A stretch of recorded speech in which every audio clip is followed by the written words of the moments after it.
இப்பொழுது ஆண்டவருடைய வார்த்தைக்கு நேராக நாங்கள் செல்ல போகிறோம். யோவான் எழுதின சுவிசேஷ புஸ்தகத்திலே 20வது அதிகாரத்திலே 17வது வசனத்திலே ஆண்டவராகிய இயேசு கிறிஸ்து மகதலேனா மரியாதைக்கு சொன்னதான அந்த வார்த்தையினுடைய மேற்பகுதியை கடந்த வாரத்திலே நாம் கற்றுக்கொண்டோம். என்னை தொடாதே என்று ஆண்டவர் இயேசு சொன்னதாக நாம் வாசித்தோம். இன்றைக்கு அதனுடைய தொடர்ச்சியாக இந்த காலை பொழுதுல கர்த்தருடைய வார்த்தைகளை நாங்கள் தியானிக்க முகமாக 20ஆம் அதிகாரம் யோவான் சுவிசேஷ புஸ்தகம் 17வது வசனத்தை வாசிக்கும்படியாக நான் கேட்டுக்கொள்கிறேன். வாசிக்க கேட்போம். இயேசு அவளை நோக்கி என்னை தொடாதே, நான் இன்னும் என் பிதாவினிடத்துக்கு ஏறி போகவில்லை. என்னுடைய பிதாவினிடத்துக்கு ஏறி போகவில்லை. நீ என் சகோதரனிடத்துக்கு போய் நான் என் பிதாவினிடத்துக்கும் உங்கள் பிதாவினிடத்துக்கும் என் தேவனிடத்துக்கும் உங்கள் தேவனிடத்துக்கும் ஏறி போகிறேன் என்று அவர்களுக்கு சொல் என்றார். அருமையான தேவனுடைய பிள்ளைகளே, இன்றைக்கு இந்த உலகம் அப்பாக்களுடைய தினத்தை அழகாக கொண்டாடி கொண்டு இருக்கிற ஒரு நல்ல நாளிலே தேவனுடைய சமூகத்துல தேவனுடைய பிள்ளைகளாய் நானும் நீங்களும் கூடி வந்திருப்பது அழகான ஒரு காட்சியாக, சம்பவமாக, நிகழ்வாக இருக்கிறது. ஆண்டவராகிய இயேசு கிறிஸ்து ஏன் இந்த உலகத்துக்கு வந்தார் என்று சொன்ன ஒரு பெரிய கேள்வியை கேட்போமானா நீங்கள் ஒவ்வொருவரும் ஒவ்வொரு விதமான பதில்களை இப்பொழுது சொல்லுவீர்கள்.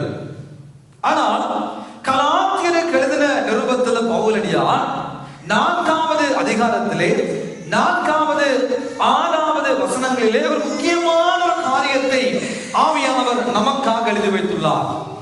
4ஆம் அதிகாரம் கலாத்தியருக்கு நிருபம் 4வது வசனத்தை நாம் வாசிக்க கேட்போம். வாசித்து பாருங்கள்.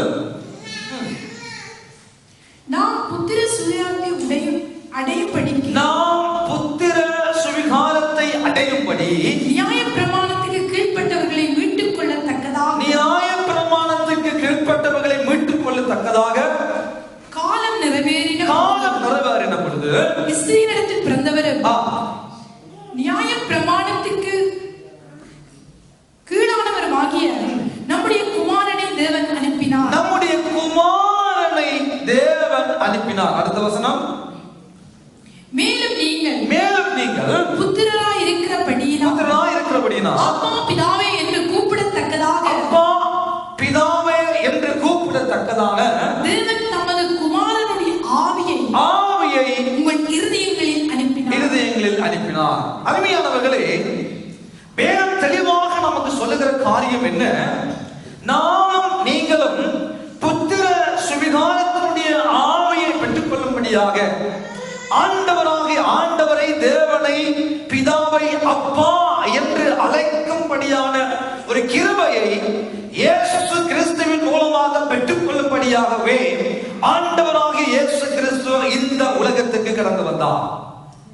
அப்போ அழகாக இந்த உலக படைப்பிலே மானிட வர்க்கத்தை படைத்ததான தெய்வம் பகல் குளிர்ச்சியான வேளைகளில் உறவாடின ஒரு நிகழ்வை வேதம் நமக்கு காண்பித்துக் கொடுக்கிறது. தேவன் மனிதனோடு பேசினார், தேவன் மனிதனோடு உறவாடினார். அழகான ஒரு காட்சி ஏதேன் தோட்டத்தில் நடந்து கொண்டிருந்த பொழுது பிசாசானவன் தந்திரமாய் ஏதேன் தோட்டத்துக்குள்ளே புகுந்து தேவனுக்கும் மனிதனுக்கும் இடையே இருந்த அழகான அந்த உறவை பறைத்ததை, அந்த உறவை பிரித்ததை வேதம் நமக்கு காண்பித்துக் கொடுக்கிறது. ஆகவேதான் அழகான ஏதேன் என்னும் தோட்டத்திலிருந்து அவர்கள் துரத்தப்பட்டதாக சத்திய வேதம் நமக்கு காண்பித்துக் கொடுத்தாலும் இங்கே புதிய ஏற்பாட்டில் கலாத்தியர்கள் நிருபத்தில் பவுலடியார் மிக தெளிவாக சொல்லுகிறார். ஹலோ, நம் அனைவரும் புத்திர சுவிகாரத்தினுடைய ஆவியை அப்பா என்று அந்த தேவனை மறுபடியும் கூப்பிட வேண்டும் என்பதற்காகவே என் ஆண்டவராகிய இயேசு உலகத்துக்கு பிதாவால் அனுப்பப்பட்டார். ஆமென், ஆமென். ஆகவே இந்த உலகத்தில் அப்பாக்களாக சரீர பிரகாரமான அப்பாக்களாக இந்த உலகத்தில் ஒவ்வொருவருக்கும் ஒவ்வொரு அப்பாக்கள் உண்டு. ஆனால் நம்ம எல்லாருக்கும் ஒரு தகப்பன் உண்டு. அவர்தான் நம்முடைய பிதா, அவர்தான் நம்முடைய அப்பா, அவர்தான் நம்முடைய பிதா. அருமையானவர்களே, அப்பா பிதா என்று சொல்லுகிறதான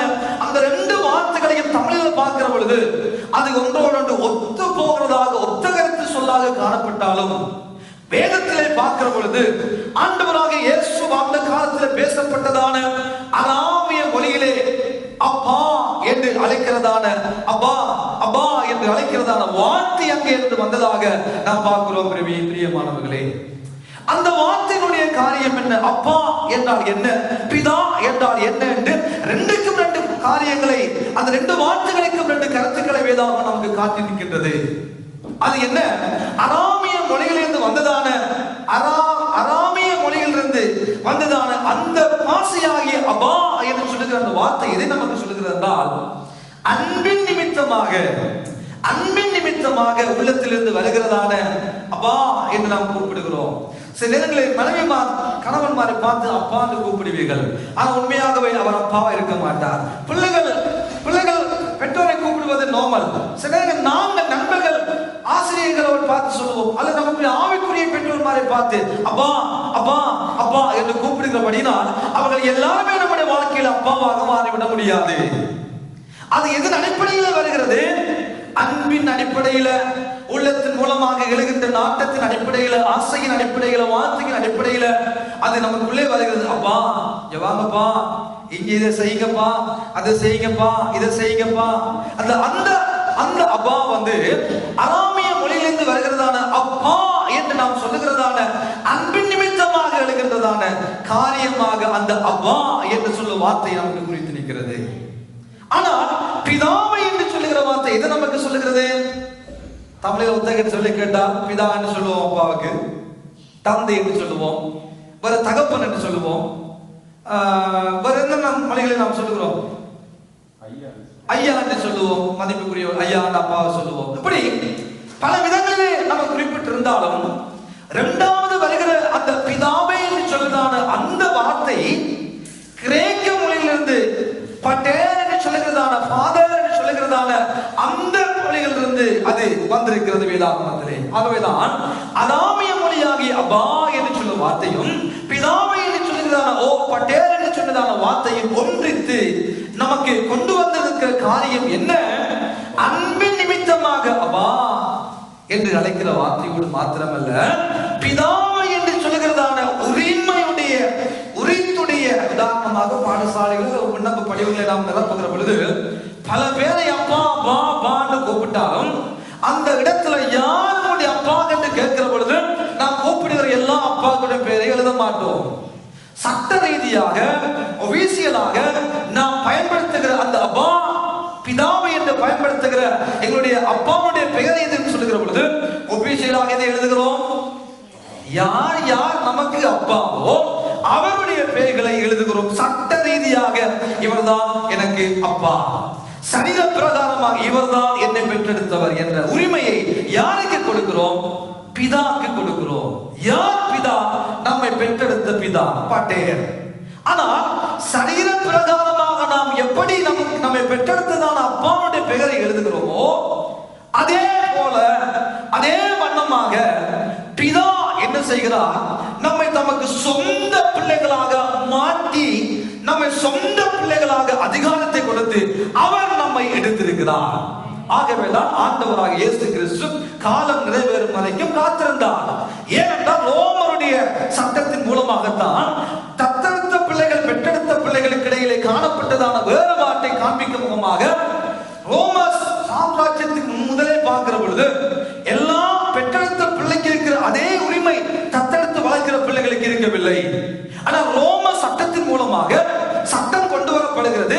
பெற்றெடுத்து வளர்க்கிற பிள்ளைகளுக்கு இருக்கிற அதே உரிமையை தத்தெடுத்து வளர்க்கிற பிள்ளைகளுக்கும் இருக்க வேண்டும் என்று சொன்ன சட்டம் நிர்ணயிக்கப்பட்ட பொழுது இயேசுவானவர் இந்த பூமிக்கு கடந்து வந்து சட்ட ரீதியாக நம்மை தனக்கு நம்மை பிள்ளைகளாக ஏற்றுக்கொண்டதை வேதம் நமக்கு காண்பித்து கொடுக்கிறது. ஆகவேதான் இங்கே ஆண்டவர் சொல்லுகிறார், நம் பிதாவை என்று அழைக்கக்கூடியதான புத்திர சுவிகாரத்தினுடைய ஆவியை நானும் நீங்களும் பெற்றுக்கொள்ளும்படியாக தேவன் இயேசு கிறிஸ்துவை இந்த உலகத்துக்கு அனுப்பினார். அல்லேலூயா. ஆனால் காரியம் என்ன? ஆண்டவராகிய இயேசு கிறிஸ்து உயிரோடு வாழ்ந்த காலம் அளவும் நாம் யாருமே அவரை பிதா என்று அழைக்க முடியாது, அப்பா என்று அழைக்க முடியாது, பிதாவை என்று அழைக்க முடியாது. எப்பொழுது இந்த காரியம் நிறைவேறுகிறது விளங்கியது என்றால், ஆண்டவராக இயேசு கிறிஸ்து மரித்த பின்பதாக நமக்கு அப்பா பிதாவை என்று அழைக்கிற புத்திர சுவிகாரத்தினுடைய ஆவியை பெற்ற பிள்ளைகளாய் மாறினோம். இதன் மூலமாக இயேசு கிறிஸ்துவின் மரணம், இயேசு கிறிஸ்துவினுடைய மரணம் திரைச்சீலை இரண்டாக கிழித்து நமக்கிடையே இருந்ததான சுவரை உடைத்து தகர்த்து அப்பா என்று கூப்பிடத்தக்க உரிமையை இயேசு கிறிஸ்துவின் மூலம் நாமும் நீங்களும் பெற்றுக் கொண்டோம். ஹல்லேலூயா. அதுவரைக்கும் அப்பா என்று கூப்பிட முடியாது. அதுவரைக்கும் தேவனையாய் பார்த்துக் கொண்டிருந்தோம். அதுவரைக்கும் கடவுளாக பார்த்துக் கொண்டிருந்தோம். ஆனால் திரைச்சீலை கிழிக்கப்படும் வரைக்கும் அவர் நமக்கு அப்பா அல்ல, அவர் நமக்கு தேவனாக இருந்தார். ஆனால் திரைச்சீலை கிழித்தவர் நம்மை அப்பா என்று உரிமையோடு, பிதாவை என்று உரிமையோடு கூப்பிடத்தக்க ஒரு அழகான ஒரு காரியத்தை இயேசு கிறிஸ்துவின் மூலமாக நானும் நீங்களும் பெற்றுக் கொண்டோம். அருமையானவர்களே, இங்க என்ன இயேசு சொல்ல வருகிறார்? 20ஆம் அதிகாரம் 17ஆம் வசனத்திலே, என்னுடைய சகோதரரிடத்துக்கு போய் சொல்லு. எதை சொல்லுகிறார்? என்னுடைய சகோதரரிடத்துக்கு போய் சொல்லு. இதுவரைக்கும் இயேசு யாருக்கும் அப்படி ஒரு பதிலை கொடுக்கவே இல்லை. இதுவரைக்கும் இயேசுவை கடவுளாக பார்த்தோம், இயேசுவை தேவனாக பார்த்தோம், இறைவனாக பார்த்தோம். இயேசு யாருக்கும் அந்த உரிமையை கொடுக்கவில்லை. ஆனால் மரணத்தை விட்டு மறுபடி எழுப்பினதான இயேசு கிறிஸ்து என்ன சொல்லுகிறார்? என்னுடைய சகோதரருக்கு போய் சொல்லு. அப்போ இயேசு எனக்கு உங்களுக்கு மாறு மூத்த சகோதரர். எவ்வளவு ஒரு கிருபையை பெற்றிருக்கிறோம் பாருங்க. வாயால சொல்லுகிறார், என் சகோதரத்துக்கு போய் சொல்லு. அவங்க எல்லாம் என் சகோதரர்கள், அவங்க எல்லாம் என் சகோதரர்கள் என்று சொன்னவர் அப்படியே விட்டு விடல. சொல்ல வருகிறார், என் சகோதரர்களுக்கு போய் சொல்லு, என் பிதாவிடத்துக்கும் உங்கள் பிதாவிடத்துக்கும். எவ்வளவு அழகான ஒரு காரியம். என் பிதா இப்ப யாரு? என் பிதா இப்ப உங்களுக்கு யாரு? உங்கள் பிதா. என் அப்பா உங்களுக்கு யாரு? உங்கள் அப்பா. எப்பொழுது சொல்லுகிறார்? உயிரோடு எழுப்பின பின்பதாக, உயிரோடு எழுப்பின பின்பதாக, திரைச்சீலையை கிழித்த பின்பதாக, இரத்தம் சிந்தப்பட்டது பின்பதாக, தன்னை ஜீவ பலியாக ஒப்பு கொடுத்தது பின்பதாக, இயேசு இப்பொழுது எங்கேயோ இருந்த இயேசு நமக்கு சகோதரராக மாறிவிட்டார். அருமையானவர்களே, ஆனா இதுவரைக்கும் என்ன சொல்லிக் கொண்டிருந்தார்?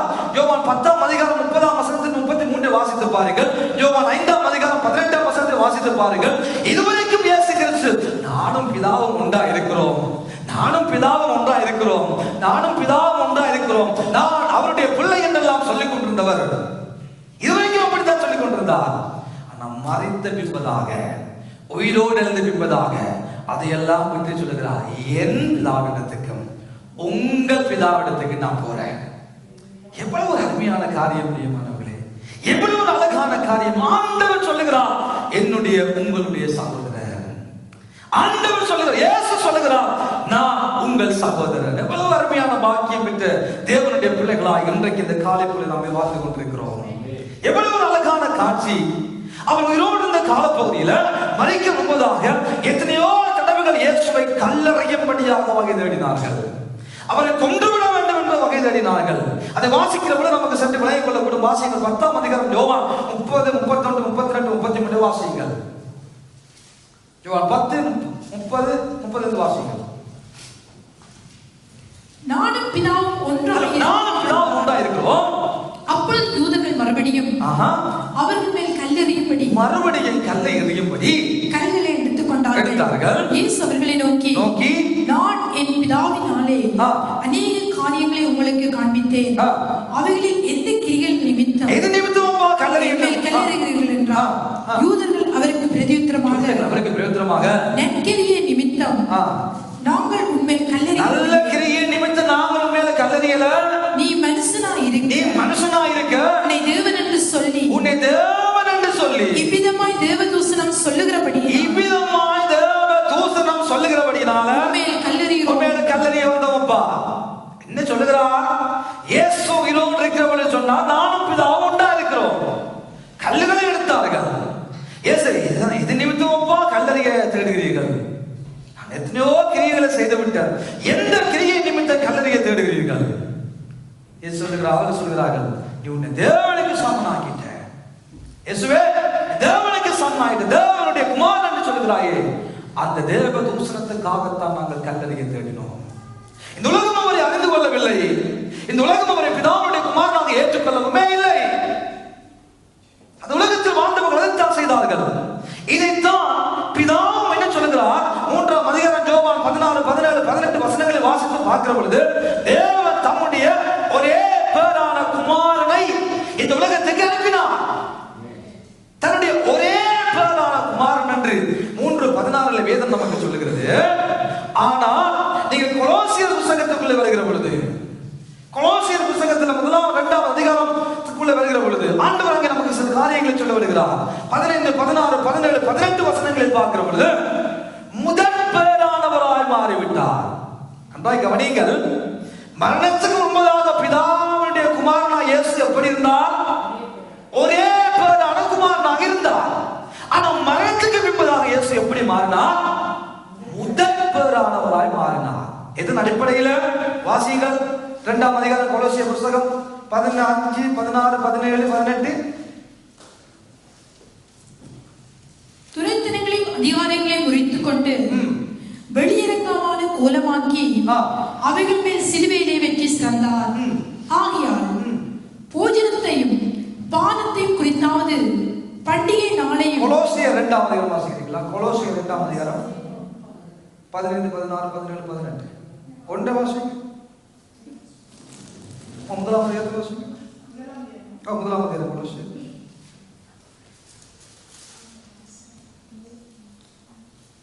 அவர் அதரிசனமான தேவனுடைய தற்சுரூபமும், அவர் அதரிசனமான தேவனுடைய தற்சுரூபமும், சர்வ சிருஷ்டிக்கும் முந்தின பேரானவராய், சர்வ சிருஷ்டிக்கும் இப்பொழுது எப்படி வருகிறார்?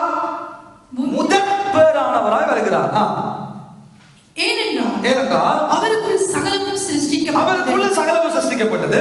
பரலோகத்தில் உள்ளவைகளும் பூலோகத்தில் ஆகிய காணப்படுகிறவைகளும் காணப்படாதவைகளுமாகிய சகல வஸ்துக்களும் சிங்காசனங்களானாலும் கர்த்தத்துவங்களானாலும் அதிகாரங்களானாலும் சகலமும் அவரை கொண்டு அவருக்கு என்றும் சிருஷ்டிக்கப்பட்டது. அவர் எல்லாவற்றுக்கும் முந்தினவர், எல்லாம் அவருக்குள் நிலைத்திருக்கிறது. எல்லாம் அவருக்குள்ளதான் இருக்கிறது. அவரே சபையாகிய சரீரத்துக்கு தலையானவர். எல்லாவற்றிலும் முதல்வராய் இருக்கும்படி அவரே ஆதியும் மரித்தோரிலிருந்து எழுந்த முதற்பேருமானவர். அல்லேலூயா. அவர் மரித்தோரிலிருந்து அநேகர் எழுப்பினார்கள். ஆனால் அவர்கள் முதல் பேர் அல்ல. ஆண்டவராக இயேசு கிறிஸ்து மரித்து எழும்புவதாக லாசரை எழுப்பினார். ஆனால் லாசர் திருப்பி மரித்து போனார். அருமையானவர்களே, அவர் மரித்தோரிலிருந்து எழுந்த முதல் பேரானவராக ஆண்டவராக இயேசு மூத்த சகோதரராக இங்கே வெளிப்படுகிறார். அவர்தான் தலையாகிய சபையினுடைய தலைவர். அவர்தான் சபைக்கு முதல்வர். அவர்தான் முதல் பேருமானவராக வெளிப்பட்டவர்.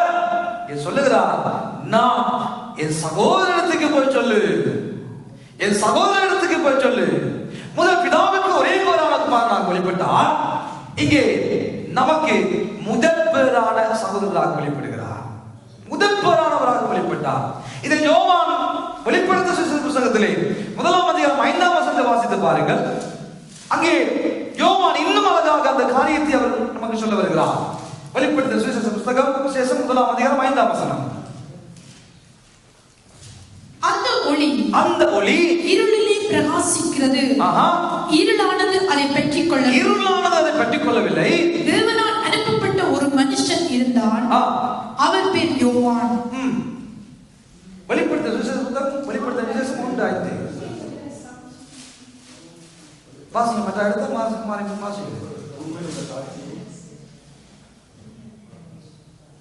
உண்மையுள்ள சாட்சி மரித்தோரிலிருந்து முதல் பிறந்தவர் பூமியின் ராஜாக்களும் அதிபதியாகிய இயேசு கிறிஸ்துவினால் உங்களுக்கு கிருபையும் சமாதானம் உண்டாகட்டும். மரித்தோரிலிருந்து சொல்லுங்க, முதல்ல பிறந்தவர். முதல் ஒரே பேரான குமாரனாக வெளிப்பட்டார். இப்பொழுது மரித்தோரிலிருந்து முதல் பிறந்தவர். கிறிஸ்து நமக்கு நல்ல மூத்த முதல் பிறந்த சகோதரர். இது அவரே தன்னுடைய வாயால சொல்லுகிறார், அவரே அறிக்கை எடுக்கிறார், அவரே மகனை நாம் மரியாதைக்கு சொல்லுகிறார். ஹலோ, கர்த்தரை கண்டோம் என்று போய் சொல்லுவதை பார்க்கலாம், சொல்லு சகோதரர் என்று சொன்னார் இயேசு. மரியாதை சந்தோஷப்பட்டிருப்பா, போய் மகனை நாம் மரியாதை சந்தோஷப்படுறான். அவன் கர்த்தர் தான், உயிர் சேர்ந்தவர் தான். ஆனா அவன் முதல் கர்த்தர். இப்ப நமக்கு அதே சகோதரர். சகோதரர், நம்முடைய ஆண்டவர் நமக்கு நல்ல சகோதரராக இருக்கிறார். நம்முடைய ஆண்டவர் நமக்கு நல்ல மூத்த சகோதரராக வெளிப்பட்டார். ஆண்டவராக இயேசு நமக்கு சகோதரராக வெளிப்பட்டார். அவன் சொல்லுகிறார், என் பிதாவிடத்துக்கும் உங்கள் பிதாவிடத்துக்கும் என்று சொல்லுகிற பொழுது சில நேரங்களில் சகோதரத்தன்மையை தட்டு வெளியாக போகலாம். ஆனா இயேசு முதலாவது என் சகோதரன் என்று சொல்லி முதலாவது தன்னை அடையாளப்படுத்திருப்பதாக, இப்ப நான் யாரு, நீங்கள் யாரு? நான் உங்க சகோதரன் என்றால் எனக்கும் ஒரு அப்பா, உங்களுக்கும் ஒரு அப்பா. என் பிதா, இப்ப உங்களுக்கு யாரு? உங்கள் பிதா. இதுவரைக்கும் உங்கள் பிதா அல்ல, இதுவரைக்கும் உங்கள் தேவனா இருந்திருக்கலாம். ஆனா இப்பொழுது அவர் எனக்கும் பிதா, உங்களுக்கும் பிதா. அவர் எனக்கும் அப்பா, உங்களுக்கும் அப்பா. அப்படியானா இயேசு கிறிஸ்து தன்னுடைய உரிமையை, தன்னுடைய உறவை நமக்கு தெளிவுபடுத்துகிறார். அவர் மரணத்தின் பின்பதாக பிதா நமக்கும் பிதா, இயேசுவின் பிதா நமக்கும் பிதா. அருமையானவர்களே, இதைத்தான் ரோமருக்கு எழுதின சுவிசேஷ புத்தகத்திலே 8ஆம் அதிகாரம் 15ஆம் வசனத்திலே பவுலடியார் இதை திரும்பவும் ஞாபகப்படுத்த வருகிறார். கலாத்தியருக்கு இதை குறிப்பிட்ட பவுலடியார் திரும்பி ரோமருக்கு எழுதுகிற பொழுது 8ஆம் அதிகாரம் 15ஆம் வசனத்திலே அவர் மறுபடியும் மறுபடியும் மறுபடியும் நமக்கு சொல்ல வருகிற காரியம் என்ன? வாசியுங்கள். அந்தப்படி திரும்பவும் பயப்படுகிறதற்கு நீங்கள் அடிமைத்தனத்தின் ஆவியை பெறாமல், பயப்படுகிறதுக்கு அடிமைத்தனத்தினுடைய ஆவியை பெறாமல், அப்பா பிதாவை கூப்பிட பண்ணுகிற, அப்பா அப்பா பிதாவை என்று கூப்பிட பண்ணுகிற புத்திர சுவிகாரத்தின் ஆவியை, புத்திர சுவிகாரத்தினுடைய ஆவியை நாம் பெற்றிருக்கிறோம். ஹல்லேலூயா. திரும்பவும் பயப்படுகிற ஒரு ஆவியை நாம் பெறவில்லை. திரும்பவும் பயப்பட வேண்டிய ஆவியை கொண்டவர்களாய் நாம் வாழ வேண்டிய அவசியம் இல்லை. நமக்கு ஒரு தகப்பன் உண்டு, அவரே நம் தெய்வம். அருமையாக ஐயா வகுப்பையா பாடுகிறார், எல்லாமே அவரில் இருந்து வந்தது. நமக்கு ஒரு ஆண்டவர் உண்டு, நமக்கு ஒரு பிதா உண்டு. இந்த உலக பிரகாரமான இந்த வாழ்க்கையிலே நமக்கு இருக்கிற அப்பாக்களோட வேலை கடந்து போகலாம் பிரியமானவர்களே. ஆனால் நமக்கென்று நிரந்தரமாக இருக்கக்கூடிய ஒரு நல்ல பிதா இன்றைக்கு நமக்கு உண்டு. அது நம்பிக்கை நமக்குள்ள இருக்க வேண்டும். சில நேரங்களில் நம்முடைய காரியங்களை விசாரிக்க, நமக்கு உதவி செய்ய நம்முடைய சரீர பிரகாரமான அப்பாக்கள் ஒரு வேலை நம்மோடு இல்லாமல் இருக்கலாம். ஆனால் நமக்கு ஒரு தைரியம் கொண்டு வர வேண்டும். இயேசுவினுடைய அப்பா என்னுடைய அப்பா, இயேசு எனக்கு ஒரு நல்ல சகோதரர். இயேசுவே சொல்லுகிறார் என்னுடைய பிதா என்று சொல்லி. உன்னுடைய பிதாதான் உங்களுடைய பிதாவாக இருக்கிறார். ஆகவே அருமையான தேவனுடைய பிள்ளைகளே, அழகான ஒரு காரியத்தினை இந்த இடத்துல இயேசு கிறிஸ்து சொல்லுகிறார், நான் என் பிதாவிடத்துக்கும் உங்கள் பிதாவிடத்துக்கும் ஏறி போகிறேன். 8ஆம் அதிகாரம் ரோமர் 29ஆம் வசனத்தை வாசித்து பாருங்கள். 8ஆம் அதிகாரம் ரோமர் 29ஆம் வசனத்தை. தம்முடைய குமாரன் அநேக சகோதரருக்குள்ளே முதற் பேரானவராய் இருக்கும் பொருட்டு. திரும்பி வாசிங்க, நல்லா கேளுங்க. தம்முடைய குமாரன் தான் அநேக சகோதரருக்குள்ளே முதற் பேரானவராய் இருக்கும் பொருட்டு தேவன் எவர்களை முன்குறித்தாரோ அவர்களை தமது குமாரனுடைய சாயலுக்கு ஒப்பாக இருக்கும்படி முன்குறித்திருக்கிறார். கரங்களை தட்டி தேவ நாமத்தை மகிமைப்படுத்துவோமா? நம்ம எல்லாம் ஆண்டவர் சொல்லுகிறார், அதோ எல்லா சகோதரருக்குள்ளும் நானும் நீங்க எல்லாம் யாரு ஆண்டவருக்கு சகோதரர்கள், இயேசுவின் சகோதரர்கள். நம்ம எல்லாருக்கும் முன்பாக பிதாவாகி தேவன் இயேசு கிறிஸ்துவை முதல் சகோதரராக இந்த பூமியில முன்குறித்திருக்கிறார். முன்குறித்தவர் என்ன செய்கிறார்? அந்த குமாரனுடைய சாயலுக்கு ஒப்பான ஒரு வாழ்க்கையை நமக்கு கொடுக்கும்படியாக நம்மை அழைத்திருக்கிறார். இதைத்தான் 30ஆம் அதிகாரம் சொல்கிறார். எவர்களை முன்குறித்தாரோ அவர்களை அழைத்தார், எவர்களை அழைத்தாரோ அவர்களை நீதிமான்கள் ஆக்கினார், அவர்களை கனப்படுத்தினார், அவர்களை மகிழ்ப்படுத்தினார் என்ற காரியம் என்ன? பிதா சொல்லுகிறார், இயேசுடைய சாயலுக்கு ஒப்பான சாயலை சகோதரராகிய நமக்கு அவர் கொடுத்திருக்கிறார். ஹல்லேலூயா. நமது சாயலாகவும் நமது ரூபத்தின்படியுமாக ஆண்டவர் கர்த்தரை ஆண்டவர் உண்டாக்கினார். ஆனால் அந்த சாயலும் அந்த ரூபம் சீர்கெட்டு போனது, சீரழிந்தது. ஆனால் இயேசு கிறிஸ்துவின் சாயலினால், இயேசு கிறிஸ்துவின் மரணத்தினால் மறுபடியும் அந்த சாயலை பெற்றுக் கொள்ளுகிற பிள்ளைகளாய் இந்த மதிய ஒளியில் வாழும்படியான கிருபை இயேசுவால் நமக்கு உண்டானது. நம்முடைய வாழ்க்கையில எல்லா சகோதரிகளுக்கும் ஒரு மூத்த சகோதரன் உண்டு. ஆகவேதான் வந்த உடனே praise the Lord sister, praise the Lord brother என்று சொல்றோம். ஏன்? உங்களை பார்த்ததுல சந்தோஷம் பிரதர். ஏன்னா நம்ம எல்லாம் ஒரு இயேசுவின் சகோதரர்கள், அவ்வளவுதான். ஆனா அதை சொல்ல முடியாத உலகத்துல வாழ்ந்து கொண்டிருக்கிறோம். பிரதர் என்று சொல்லக்கூடாது, என்ன பாஸ்டர் என்று சொல்லணும். பாஸ்டர் என்று சொல்லக்கூடாது, ரெவரண்ட் என்று சொல்லணும். ரெவரண்ட் என்று சொல்லக்கூடாது, பிஷப் என்று சொல்லணும். பிஷப் என்று சொல்லக்கூடாது, போப் என்று சொல்ல வேண்டிய நிலைமையில கிறிஸ்தவம் போய்விட்டது. இயேசு சொல்லுகிறார், தேவனாகிய இயேசு, கர்த்தராகிய இயேசு, வானத்தையும் பூமியை மண்ட சராசரங்களையும் படைத்த இயேசு சொல்லுகிறார், என் சகோதரத்துக்கு போய் சொல்லு. ஹல்லேலூயா. என் சகோதரத்துக்கு போய் சொல்லு. என்ன என் சகோதரனப்பா, அவங்க எல்லாம் என் சகோதரர்கள். எவ்வளவு ஒரு அழகான ஆண்டவர் நமக்கு உண்டு. ஆனா இதெல்லாம் உலகம் எங்கேயோ வைத்து விட்டு வேறு வேறு காரியங்களில வேறு வேறு வடிவங்களை தங்களுக்குரிய கனத்தையும் மகிமையும் உலகம் கொள்ளை எடுத்துக் கொண்டிருக்கிற நிலைமையில வாழ்ந்து கொண்டிருக்கிறோம். இயேசு நமக்கு என்ன சொல்லுகிறார்? நம்முடைய மூத்த சகோதரன் அவர். இயேசு நம்முடைய மூத்த சகோதரன். அவருடைய சாயலாய் மாறும்படியாகத்தான் நாம் அவரை அப்பா என்று அழைக்கிற புத்திர சுவிகாரத்துடைய ஆவி எனக்கு கொடுத்திருக்கிறார். விளங்குதா? ஏன் நாம் ஒரு அப்பான்னு கூப்பிடுகிறோம்? ஏன் அவரை பிதாவென்று கூப்பிடுகிறோம்? இயேசுவின் சாயலாய் நானும் நீங்களும் மாறும்படியாக, இயேசுவின் சாயலாய் மாறும்படியாக ஆண்டவர் நம்மை அழைத்திருக்கிறார், நம்மை தெரிந்து கொண்டிருக்கிறார், நம்மை ஊழியத்தில் ஏற்படுத்தியிருக்கிறார், நம்மை கனப்படுத்தியிருக்கிறார், நமக்கு நல்ல திறமைகளை கொடுத்து, தாளந்துகளை கொடுத்து, வரங்களை கொடுத்து பயன்படுத்துகிறது. நோக்கம் என்ன? குமாரனுடைய சாயலாய் நானும் நீங்களும் மாறும்படியாக அவர் நம்மை முன்குறித்தார், அழைத்தார், கொண்டு வந்து வைத்திருக்கிறார். ஆமென்.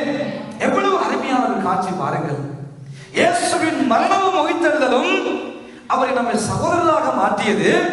இயேசுவின் மரணமும் உயிர்த்தெழுதலும் அவருடைய சாயலாய் மாறும்படியாக அவருக்கு இருக்கிற அதே உரிமையை நானும் நீங்களும் பிதாவிடம் பெற்றுக்கொள்ளும்படியான அந்தஸ்தையும் அதிகாரத்தையும் உரிமையையும் இயேசு நமக்கு கொடுத்திருக்கிறார். எனக்கு எவ்வளவு தூரம் உரிமை இருக்கிறதோ அதே உரிமை உங்களுக்கு இருக்கிறது. ஒரு ஊழியக்காரனா எனக்கு எவ்வளவு உரிமை இருக்கிறதோ அதே உரிமை எல்லா விசுவாசிகளுக்கும் உண்டு. நம்ம எல்லாருமே சகோதரர்கள். நாம் எல்லாருமே சகோதரர்கள். நாம் பாஸ்டர், நான் டீக்கர், நான் மோப்பர் எல்லாம் இருக்கட்டும் அப்பா, ஆனா நம்ம எல்லாரும் சகோதரர்கள். அதை நம்ம ஞாபகத்தை வைத்து, பாஸ்டரா இருக்கலாம் பரவாயில்ல, இருந்துட்டு போ பையா, நீ எனக்கு சகோதரர். நீ பெரிய ரெவரண்டா இருக்கலாம், இருந்துட்டு போ, ஆனா நீ எனக்கு சகோதரர். உன்னை உண்டாக்கின இயேசு எனக்கு சகோதரா இருக்கிற பொழுது நீயும் எனக்கு சகோதரன். ஹல்லேலூயா, ஹல்லேலூயா, ஹல்லேலூயா. இது இயேசுக்கு சொன்னது அழகாக இருக்கிறது. இவ்வளவு நேரமும் என் சகோதரத்துக்கு போய் சொல்லுங்கள், என் பிதாவிடத்துக்கும் உங்கள் பிதாவிடத்துக்கும் ஏறி போறேன்னு சொல்லுங்கள். அழகாக இருக்கிறது. ஆனால் அதே இயேசு நன்றாய் கவனித்து பாருங்கள். 20ஆம் அதிகாரம் 17ஆம் வசனத்துல என் தேவனிடத்துக்கும் உங்கள் தேவனிடத்துக்கும் ஏறி போகிறேன். நம்ம இதுல வித்தியாசமா இருக்குது. சகோதரர்கள் சொல்லி நம்மை அழகாக நம்மை ஆசிய வார்த்தைகள் இயேசு காட்டினார், உண்மைதான். பிதாவை என்று சொல்லி தனக்கு இருக்கிற அதே உரிமை அதிகாரத்தை நமக்கு கொடுத்தார், உண்மைதான். ஆனா என் தேவனிடத்துக்கும் உங்கள் தேவனிடத்துக்கும் ஏறி போகிறேன். இப்பொழுது பிதா நமக்காரு, தேவன். இயேசு நமக்காரு, சகோதரர். இயேசுவின் அப்பா நமக்காரு, அப்பா. இப்ப இயேசுவின் அப்பா இதான் எப்படி காண்பிக்கப்படுகிறார்? தேவனாக காண்பிக்கப்படுகிறார். ஹலோ, தேவனாக காண்பிக்கப்படுகிறார். இதுதான் விசேஷம், ஆண்டவர் நமக்காக யுத்தம் செஞ்சு விட்டார்.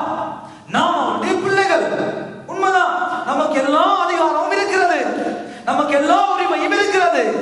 ஆனால் பிதாவாகிய தேவன் நமக்கு பிதா, இயேசுவின் பிதா நமக்கு பிதா, அதே நேரம் இயேசுவின் தேவனும் நமக்கு தேவன்.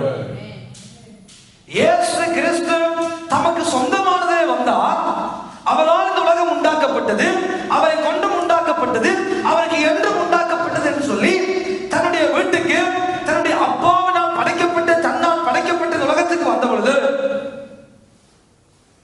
அவர் எல்லா உரிமையும் இருந்தது, எல்லாவற்றையும் அனுபவிக்கக்கூடிய அதிகாரம் இருந்தது, எல்லாவற்றையும் செய்யக்கூடிய, எல்லாம் அனுபவிக்கக்கூடிய அதிகாரம் இருந்த பொழுதும் எல்லாவற்றையும் கண்ட மாதிரி அனுபவிக்கவில்லை. கண்ட மாதிரி எல்லாவற்றையும் பயன்படுத்தவில்லை.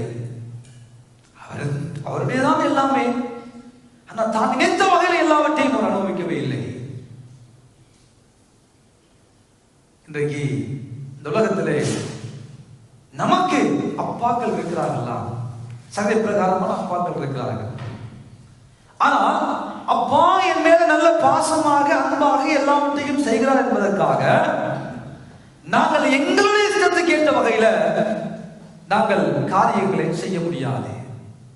அதிகாரம் இருக்கிறது, உரிமை இருக்கிறது. அப்பாவுடைய பிள்ளைதான் நான், உரிமை இருக்கிறது. அவர் அப்பா என்று கூப்பிடக்கூடிய உரிமை இருக்கிறது. ஆனால் அந்த உரிமையோடு வந்த இயேசு கிறிஸ்து இந்த உலகத்துல சொன்னார், நான் வேலை வாங்கும்படியாக வரவில்லை, வேலை செய்யும்படியாக வந்தேன். இயேசு பிதாவுக்கு பிள்ளைதான், உரிமையோடு தான் வந்தார். ஆனால் அப்பப்போ பல தடவைகளில் அவரை தேவனாகவும் வைத்திருந்தார். வாழ்க்கையில எல்லா உரிமையும் இருந்தது, எல்லாம் செய்ய அதிகாரம் இருந்தது. ஆனால் இயேசு ஆகிய தேவன், இயேசு பிதாவை தேவனாகவும் தன் வாழ்க்கையில் வைத்திருந்தார். ஏன் தெரியுமா? நீங்கள் அப்போஸ்தலர் 10ஆம் அதிகாரம் 38ஆம் வசனத்தை வாசித்து பாருங்கள். அப்போஸ்தலர் 2ஆம் அதிகாரம் 32ஆம் வசனத்தை வாசித்து பாருங்கள். வேதம் நமக்கு அழகாக அநேக காரியங்களை அங்கே சொல்லிக் கொண்டே போகிறது. அப்போஸ்தலர் 10ஆம் அதிகாரம் 38 வாசித்து பாருங்கள். 38. நசரேயனாகிய இயேசுவை தேவன் பரிசுத்த ஆவியினாலும் வல்லமையினாலும் அபிஷேகம் பண்ணினார். தேவன் அவருடனே கூட இருந்தபடியினால் அவர் நன்மை செய்கிறவராயும் பிசாசின் வல்லமையில் அகப்பட்ட யாவரையும் குணமாக்குகிறவராயும் சுற்றித் திரிந்தார். அருமையானவர்களே, தேவன் இயேசுவை எழுப்பினார். இப்பொழுது பிதா எழுப்பினாரா, தேவன் எழுப்பினாரா? பிதாவாகிய தேவன் எழுப்பினார். இப்ப இயேசுவுக்கு பிதா யாரு? பிதா. ஆனா இயேசுவை மரணத்திலிருந்து மாய்த்தோடு எழுப்புகிற பொழுது வேதம் சொல்கிறது, பிதாவாகிய தேவன், தேவன் அவரை மரணத்திலிருந்து எழுப்பினார். தேவன் எழுப்பினார். நீங்கள் 10ஆம் அதிகாரம் ரோமர்கள் நிறுவனத்துல 9ஆம் வசனத்தை பார்த்தீர்களா? 9ஆம் வசனம் 10ஆம் வசனத்தை நாங்கள் அடிக்கடி சொல்லுவோம். ஆண்டவராகிய இயேசு கிறிஸ்துவை இதயத்தில் விசுவாசித்து வாயினால் அறிக்கையிடுகிற பொழுது ரட்சிப்பு நமக்கு உண்டாக்கப்படுகிறது. எதை விசுவாசிக்கும்படியாக வேதம் சொல்கிறது? 10ஆம் அதிகாரம் 9ஆம் வசனத்தை வாசித்து பாருங்கள். ரோமர் 10:9 என்னவென்றால், கர்த்தராகிய இயேசு கிறிஸ்துவை நீ உன் வாயினாலே அறிக்கையிட்டு தேவன் அவரை மரித்தோரிலிருந்து எழுப்பினார் என்று. தேவன் அவரை எழுப்பினார். சொல்லுங்க எல்லாரும், தேவன் அவரை மரித்தோரிலிருந்து எழுப்பினார். இது என்ன செய்ய வேண்டுமா? உன் இதயத்திலே விசுவாசித்தால் ரட்சிக்கப்படுவாய். அவ்வளவுதான். அப்ப இயேசு திரும்பவும் அங்கே சொல்லுகிற காரியம் என்ன? தேவன் எழுப்பினார், தேவன் மரித்தோரிலிருந்து எழுப்பினார். 2ஆம் அதிகாரம் அப்போஸ்தலர் 2ஆம் அதிகாரம் 32ஆம் வசனத்தை வாசித்து பார்க்கிற பொழுது தேவன் அவரை எழுப்பினார், தேவன் எழுப்பினார், தேவன் எழுப்பினார். பிதா என்று பல தடவைகளில் சொல்லுகிற இயேசு கிறிஸ்து பிதாவை தன் வாழ்க்கையில தேவனாகவும் கொண்டு வந்தார். வாசித்து பாருங்க 2ஆம் அதிகாரம் 32 அப்போஸ்தலர். இந்த இயேசுவை தேவன் எழுப்பி இதற்கு நாங்கள் எல்லாரும் சாட்சி. ஹல்லேலூயா. தேவன் அனுப்பினார். பிதா என்று சொன்னது உண்மைதான். என் பிதாவிடத்துக்கும் உங்கள் பிதாவிடத்துக்கும் மாறி போகிறேன், என் தேவனிடத்துக்கும் உங்கள் தேவனிடத்துக்கும் மாறி போகிறேன். தேவன் அனுப்பினார். மரித்தோரிலிருந்து இயேசு கிறிஸ்துவை தேவன் அனுப்பினார். கலாத்தியர் 1:1 தேவன் அனுப்பினார். ஆகவே தேவன் தேவன் தேவன் தேவன் இந்த உலகத்தில் பாவங்களை சுமந்து நீக்கும்படியாக தேவ ஆட்டுக்குட்டியாக இந்த பூமியிலிருந்து கடந்து வந்த ஆண்டவராகிய இயேசு கிறிஸ்து எல்லா உலகத்தினுடைய பாவத்தை தன்மையில ஏற்றுக்கொண்ட பொழுது பிதாவே பிதாவே பிதாவே என்றிருந்தவர் அந்த கணப்பொழுது ஒரு நிமிடம் அவரை நோக்கி ஏலி ஏலி லாமா சமக்தானி, என் தேவனே ஏன் என்னை கைவிட்டீர்? என் தேவனே என் தேவனிடத்துக்கும் உங்கள் தேவனிடத்துக்கும் ஏறி போகிறேன். ஆவை அருமையான தேவனுடைய பிள்ளைகளே, ஏதோ கிருபையின் காலத்துல வாழ்ந்து கொண்டிருக்கிறோம் என்பதற்காக கண்ட மாட்டுக்கு அவுட்டு போட்டு நம்மளால ஆட முடியாது. அவர் எனக்கு அப்பாதான், உண்மை இருக்கட்டும், முழு உரிமையும் எனக்கு இருக்கிறது இருக்கட்டும். அவர் அப்பா என்ன கூப்பிட பண்ணதுதான புத்திர சுவிகாரத்தோடு ஆவையை உடைய வந்தான்னா இருக்கட்டும். ஆனால் இயேசு சொல்லுகிறார், என் தேவனிடத்துக்கும் உன் தேவனிடத்துக்கும் ஏறி போகிறேன். பிதாவாகிய ஆண்டவர் நம்முடைய வாழ்க்கையில் தேவனாகிய ஆண்டவராகவும் இருக்கிறார் என்ற செய்தியை நம் வாழ்க்கையில மறந்துவிடக் கூடாது. இயேசு மூத்த சகோதரன் தான், முதல் பேரானவர் தான். அவருக்குரிய இருக்கிற அதே உரிமை எனக்கு இருக்கிறது இருக்கட்டும். பிதாவாகிய ஆண்டவராய் இருக்கட்டும். அதே நேரம் தேவனாகிய ஆண்டவராயும் நம்முடைய வாழ்க்கையில பிதாவாகிய தேவன் இருக்கட்டும். இதுதான் நாம் குழப்பிக் கொள்ளுகிற காரியம். நான் அவருடைய பிள்ளை தானே, எதையும் செய்ய எனக்கு அதிகாரம் இருக்கின்றானே, அவர் ரத்தம் சிந்தி விட்டால் தானே, அந்த ரத்தம் என் பாவத்தை கழுவுந்தானே. நான் செய்த பாவம், செய்ய போகிற பாவம், நாளைக்கு செய்ய நினைச்சிருக்கிற பாவம், வார வருஷம் செய்ய போற பாவம், எல்லாவற்றுக்காகவும் ரத்தம் சிந்தியாகித்தானே. இப்போ இயேசு என்ற அண்ணா தானே என்று சொல்லி கண்ட பாட்டுக்கு விஷம் கொடுத்து ஆட முடியாது. ஏனென்றா இயேசு சொல்லுகிறார், நான் சகோதரன் தான், என் பிதா உங்கள் பிதாதான், ஆனா என் தேவனும் உங்கள் தேவன். சகோதரன் சொல்லுகிற பொழுது நமக்கு உள்ளத்துல பெரிய மகிழ்ச்சி. பிதா இயேசு அப்பா என்னப்பாவா, பெரிய சந்தோஷம். ஆனா அதே வசனம் சொல்லுகிறது, சொல்லு போய் என் தேவனிடத்துக்கும் உங்கள் தேவனிடத்துக்கும் வரி போகிறேன். இது ரெண்டையும் குழப்புகிற பொழுதுதான் நம்முடைய வாழ்க்கையில பிரச்சனை. இது ரெண்டையும் குழப்புகிற பொழுது எந்த இடத்துல செய்யறன்னு தெரியாம, கண்ணுக்கு தெரியாம என்ன செய்யறன்னு சுய நினைவு இழந்து தடுமாறுவதற்கு காரணம், தேவன் என்ற பகுதியை கொஞ்சம் தள்ளி வச்சுட்டு பிதாவ் என்ற பகுதியோடு வாழத்தாண்டை கடைகளுக்கு விருப்பம். அது நல்ல நமக்கு நல்ல ஆசையா இருக்கு கேட்க. ஆனா மற்றதும் நமக்கு தேவையானதை மறந்து கூடாதீங்க.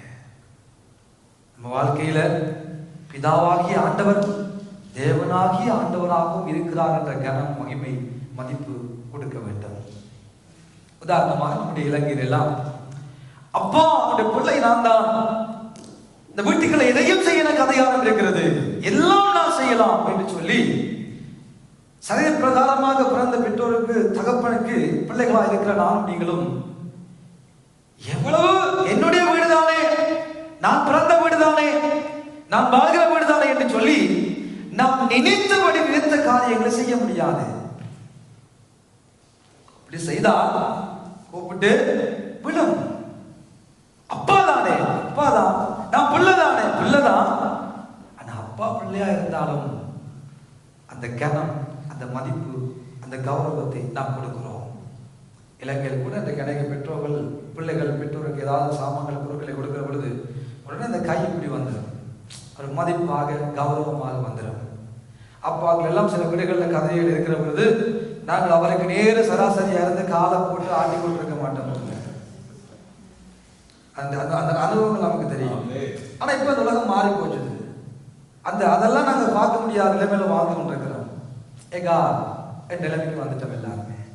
ஆளுக்குரியவங்க கூட, சேர்ச்சுக்கு போறவங்க கூட, தோளுக்கு மிஞ்சி மலர்ந்து விட்டா தோழன் என்றபடினால அப்பா தானே என் நிலைமைக்கு உலகம் வந்துட்டு. ஆனால் நாங்கள் வளர்ந்த கலாச்சாரங்கள் சூழ்நிலை எல்லாமே அப்பான்னா அப்பா தான். அப்பா என்றால் அவருக்கு கொடுக்க வேண்டிய கனம் ஆட்டோமேட்டிக்காக வருகிறது, அன்பு நிமித்தமாக வருகிறது. அப்படி செய்யாட்டி பிடிச்சி எங்களை அடிச்சு கொலை செய்ய மாட்டார். ஆனால் அவர் அப்பா தான் அன்பின் நிமித்தமாக நம்ம உள்ளத்திலிருந்து வருகிறதான அந்த உணர்வு. பிதா நமக்கு அப்பா தான், பிதா நம்ம எல்லாருக்கும் அப்பா தான். அதே நேரம் பிதா நம்முடைய வாழ்க்கையில தேவனாகவும் இருக்கிறார் என்ற உணர்வு நமக்குள்ள இருக்கிறார். அவர் தேவனாகவும் இருக்கிறார். இயேசுவை மரித்தோரிலிருந்து எழுப்புகிற பொழுது தேவன் எழுப்பினார், தேவன் அவரை மரித்தோரிலிருந்து எழுப்பினார், தேவன் உயிர்ப்பித்தார், தேவன் இயேசுவை மீட்டுக் கொண்டார், தேவன் பரிசுத்த ஆவியினால் அவரை எழுப்பினார். ஆகவே தேவனாகிய ஆண்டவரும் எங்கள் வாழ்க்கையில இருந்து செயல்படுகிறார் என்ற உணர்வு எப்பொழுதும் எந்த நேரமும் எங்கள் வாழ்க்கையில இருக்கட்டும், பிரியமானவர்களே, இருக்கட்டும். இதைத்தான் இயேசு சொன்னார். என்ன, என் சகோதரத்துக்கு போய் சொல்லு, நான் இப்ப சகோதரன், முதலாவது. இரண்டாவது, என் பிதா உங்கள் பிதா. மூன்றாவது, என் உங்கள் தேவனாகவும் இருக்கிறார். அருமையானவர்களே, இன்றைக்கு இந்த செய்தியினுடைய சாராம்சம் என்ன? நம்முடைய ஆண்டவர் ஆகிய இயேசு கிறிஸ்து நம்மை தேடி வந்தபடியினால், மறைத்தபடியினால், அவர் இரத்தம் சிந்தினபடியினால் நாம் அவருடைய சாயலாக மாற்றப்படுகிறோம். நாம் பிதாவை அப்பா என்று கூப்பிடப்படுகிற ஒரு புத்திர சுவிகாரத்தின் ஆவியை பெற்றுக் கொள்கிறோம். இயேசு சொல்லுகிறார், நான் உங்கள் சகோதரர், அந்த கிருபையை பெற்றுக் கொள்கிறோம். அதே இயேசு சொல்லுகிறார், என் பிதா உங்கள் பிதாப்பா, என் தேவனும் உங்கள் தேவன், என் தேவனும் உங்கள் தேவன். ஆகவே கிருபையின் காலத்தில் வாழ்ந்து கொண்டிருக்கிற ஆவிக்குரிய கிறிஸ்தவர்களாகிய நானும் நீங்களும் நினைக்க வேண்டும், என் தேவனும் இயேசுவின் தேவன், இயேசுவின் தேவனும் என்னுடைய தேவன். ஆகவே நான் பிதாவானா, மல்கியா புத்தகத்தில் ஆண்டவர் கேட்கிறார், என் கனம் அங்கே, நான் நிஜமானா, எனக்கு பயப்படுகிற பயம் அங்கே. அந்த பிதாதான் இதை கேட்கிறார், இதை கேட்கிறார். நான் அப்பாவானா, நான் பிதாவானா, எனக்கு கொடுக்கிற பயம் அங்கே, அப்பா கனம் அங்க. நான் அப்பா, நீ பிள்ளை, உரிமை இருக்கிறது. ஆனா அந்த உரிமையின் மூலமாக வருகிற கனம் அங்க, பயம் அங்க. நான் நிஜமானா, நீ வேலைக்காரனானா, நிஜமான கொடுக்கிற அந்த கனம் அங்க. எவ்வளவு அழகாக ஆண்டவர் நம்மை பார்த்து கேட்கிறார். அருமையானவர்களே, அந்த ஆண்டவராகிய தேவனை பிதாவாகவும் தேவனாகவும் கொண்ட நானும் நீங்களும் எங்கள் வாழ்க்கையில அப்பாதான் அந்த உறவு நல்லது. அதே நேரம் தேவனாகவும் நாம் பார்க்க வலிக்கிறோம். இந்த இங்கிலாந்து தேசத்தை எடுத்துக்கொள்வோமானால், ராணியெல்லாம் வாழ்கிறார்கள், ராணி அவருடைய பிள்ளைகள் சாட்சி எல்லாம் வாழ்கிறார்கள். அவங்கெல்லாம் வெளியிலே நடமாடுகிற பொழுது, ஒபிசியல் ரீதியாக அவர் வெளியில வருகிற பொழுது, அம்மாவுக்கும் பிள்ளைக்கும் அப்பாவுக்கும் பிள்ளைக்கும் இருக்கிற அந்த அன்பு, பிணைப்பு, பாசத்தை பார்க்க முடியாது. எல்லாருமே சலுட் அடித்தால் இவர்களும் சலுட் அடிப்பார்கள். இவர்களும் யாரும் ஒரு பிள்ளையை போலதான். இவர்கள் யாரும் என்று எழுந்திருந்தால் இவர்களும் எழுந்துதான் நிற்க வேண்டும். எந்த அம்மா தானே, எந்த அப்பா தானே என்று இருக்க முடியாது. ஆனால் அப்படி வெளி உலகத்தில் காண்பிக்கிறதான அவர்கள் வீட்டிலேயும் போய் அப்படியா வாழ்வார்கள்? இல்லை. வீட்டில் இருக்க உறவு அப்பா பிதாவை போன்ற உறவு. வெளியிலே நடமாடுகிற பொழுது தேவனுக்கும் மனிதனுக்கும் இடைகிற உறவின் அடிப்படைகள் வெளிப்படுகிற உறவு.